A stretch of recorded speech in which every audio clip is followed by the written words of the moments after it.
Hello. चलिए तो class शुरू करते हैं। उम्मीद करता हूं आप स्वस्थ होंगे, मस्त होंगे, तंदुरुस्त होंगे।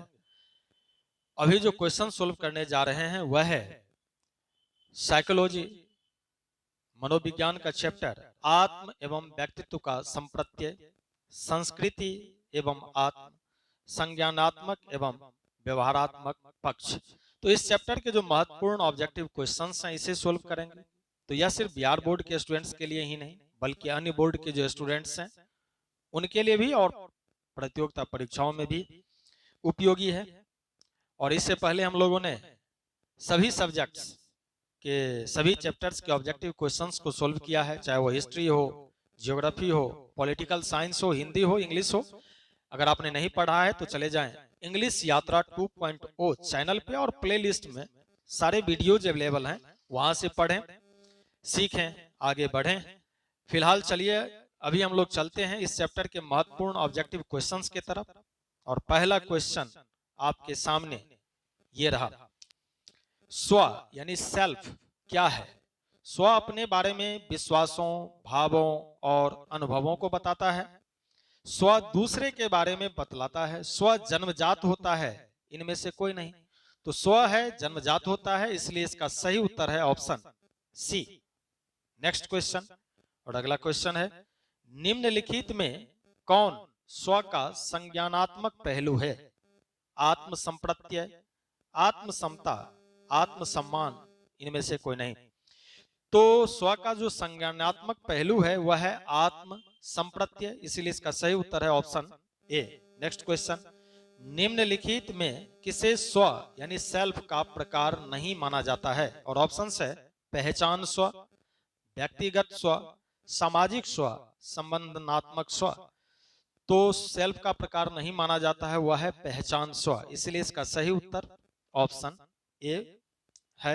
नेक्स्ट क्वेश्चन, पर्सनालिटी शब्द लैटिन के किस शब्द से बना है?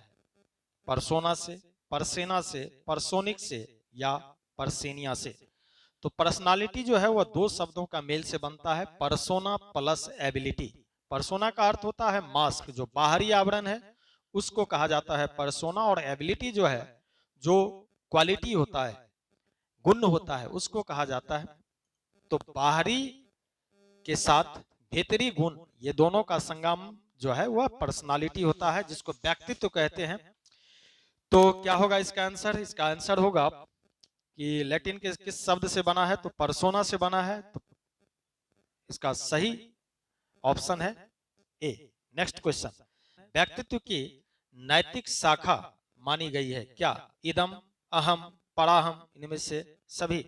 तो व्यक्तित्व की जो नैतिक शाखा है वह इदम है, अहम है, पराहम है, ये सभी है, इसलिए इसका सही उत्तर है ऑप्शन डी।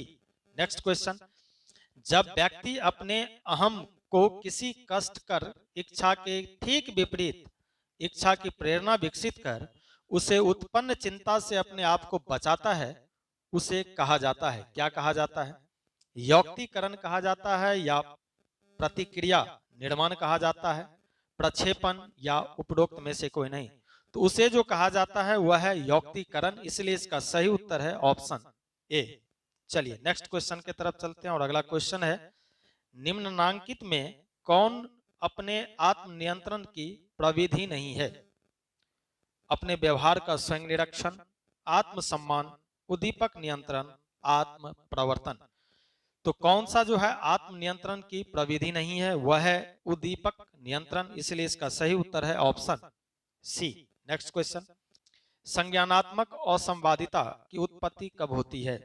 जब व्यक्ति को कोई चिंता होती है, जब व्यक्ति को कोई कष्ट होता है, जब व्यक्ति के सामने दो विरोधात्मक सूचनाएं होती है, जब व्यक्ति के सामने स्मरण और विस्मरण की घटनाएं होती है।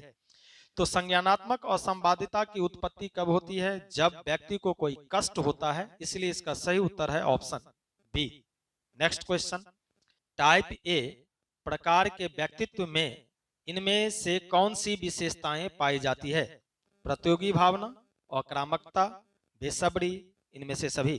तो टाइप ए प्रकार के जो व्यक्तित्व हैं इनमें से जो उसकी विशेषताएं होती है वह है प्रतियोगी भावना, इसलिए इसका सही उत्तर है ऑप्शन ए। नेक्स्ट क्वेश्चन, किसका तात्पर्य उन विशिष्ट तरीकों से है जिनके द्वारा व्यक्तियों और स्थितियों के प्रति अनुक्रिया की जाती है? आत्मनियंत्रण, व्यक्तित्व, आत्मसम्मान, आत्म प्रबलन। तो इसका जो सही उत्तर है वो है ऑप्शन।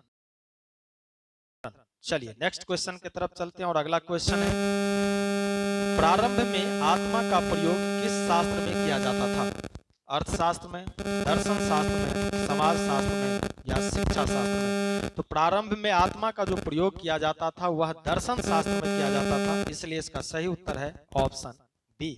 नेक्स्ट क्वेश्चन, किस आत्म का स्पष्टीकरण दूसरों के संबंध में होता है? व्यक्तिगत आत्म, संबंधात्मक आत्म, सामाजिक आत्म या आत्म धारणा? तो किस आत्म का स्पष्टीकरण दूसरों के संबंध में होता है? तो इसका जो सही उत्तर है वह है ऑप्शन सी, सामाजिक आत्म। नेक्स्ट क्वेश्चन, किसका अभिप्राय अपने व्यवहार को संगठित और जांचने की योग्यता से है? आत्मनियंत्रण का, आत्म अनुदेशक का या आत्म प्रबलन का या आत्म नियमन का? तो इसका जो सही उत्तर है वह है ऑप्शन डी, आत्म नियमन। और नेक्स्ट क्वेश्चन, व्यक्ति के रूप में हम सदैव अपने मूल्य या मान और अपनी योग्यता के बारे में निर्णय या आंकलन करते रहते हैं। व्यक्ति का अपने बारे में यह मूल्य निर्णय क्या कहा जाता है? और ऑप्शंस देखें, आत्मसम्मान, आत्म संप्रत्यय, आत्म धारणा, आत्म सक्षमता। तो इसका जो सही उत्तर है वह है। तो चलिए इसी के साथ आप वीडियो को शेयर भी कर दें, लाइक भी करें, कमेंट भी करें, और सिर्फ इतना ही ना करें बल्कि आप पढ़ाई भी करें और सभी क्वेश्चंस को आप याद भी रखें। कहने का मतलब ये भी है। अब हम लोग मिलेंगे नेक्स्ट वीडियो में नेक्स्ट चैप्टर के साथ, तब तक बने रहें इंग्लिश यात्रा के साथ। बहुत बहुत धन्यवाद।